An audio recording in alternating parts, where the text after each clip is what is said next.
नांदगाव, चांदवड व येवल्यात मोकाट जनावरांचा प्रश्न गंभीर बनल्याचे वृत्त जनश्रद्धा न्यूजवर कालच प्रसारित केले। तोच काल नांदगावमध्ये दोन वडू एकमेकांना भिडत भर बाजारपेठेत चांगला हैदोस घातलाय।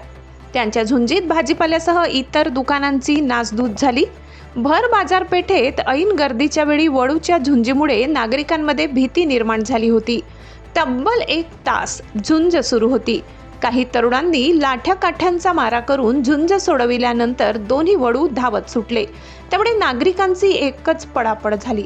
या घटनेत सुदैवाने कोणीही जखमी झाले नसले तरी काही दुचाकींचे नुकसान झाले आहे।